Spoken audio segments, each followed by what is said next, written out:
Hey, welcome to my bee channel here, Starlight Bee King. I made that name just kind of as a joke, since my company is Starlight Bee Company.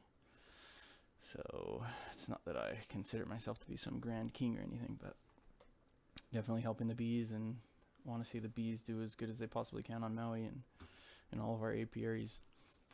So in this video, we've actually been grafting queens. This is back in early springtime of 2020 when COVID was starting to get crazy, and we just, had to keep going with the bees because obviously can't leave them to themselves. So we kind of put that as top priority, and obviously this is after a long day here. It's already evening time. We've been working all day doing triage and maintenance and checking on hives and working on all of our splits. As my good friend Jacob Dar taught me, that this is the time that we normally split beehives, in early spring and early summer, when the bees are naturally making their own splits and they're just overflowing out of the hives. And this is a specially prepared queen grafting box that we made. It's actually been used several times at this point. Several rounds of queens came out of this, and it was specially prepared in advance. Oh, here's a mistake. As you can see, a lot of these stands that we have out in the bee yard have been serving us for many years now. This apiary has been in service for the last about 17, 18 years under Ken Dar and Jacob Dar. And they inherited a lot of it from old man Dennis, who's been going for a long time on Maui. He was keeping, this is one of his star yards, his prime yards, because it has a really good nectar flow and flowering trees and everything that the bees need to, survive all year long and produce top quality honey, macnut honey and albizia trees and Christmas berry and palm. And anyways, so that was a mistake. It happens, but thankfully it was just the top box that he just put on. And here he's pulling out the grafted queens. Now this is already about 15 days into the process. You can see we put our queen peanuts into these California mini cells, and the queens have hatched out into them because we simply didn't have time to come back and put our little grafted queens into our splits before they hatched. And as you may or may not know, if one of them hatches, she'll come out and sting the rest of them to death.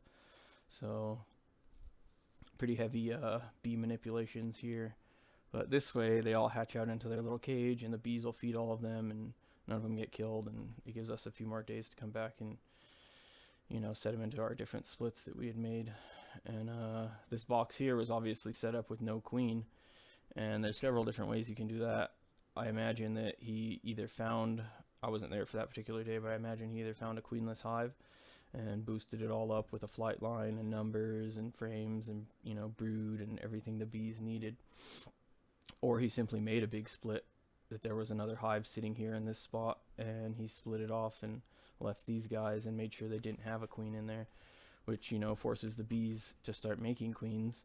And these little cups that are above these cages sit into a frame, and you basically have to pluck a little baby larva bee, and they're pretty hard to see. It's a very difficult job. Here I'm showing the moon rising, if you can see it there in the back. It was quite a spectacular day, but this is towards the end of the day, and we had made all of our splits.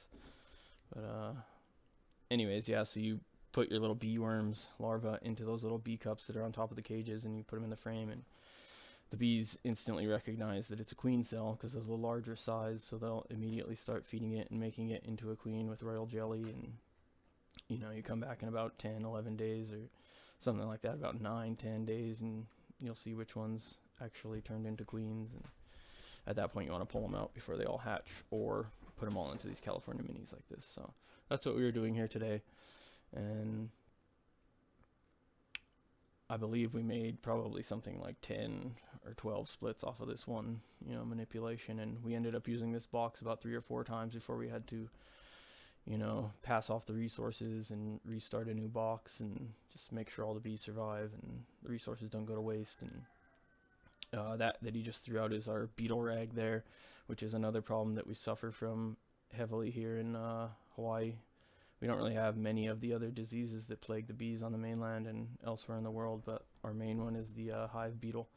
that somebody brought in from, apparently, illegal equipment that they had brought in from somewhere else that already had the hive beetle, which is very unfortunate. But we've discovered that these rags that we use actually capture the beetles much better than any of the other commercially available traps, like the beetle blasters and the oil traps. And so anyways, that's always a disturbing prospect to think about when you're doing splits and bee manipulations and leaving this many resources in a hive where susceptible to beetles if the hive's not strong enough to fight them off themselves.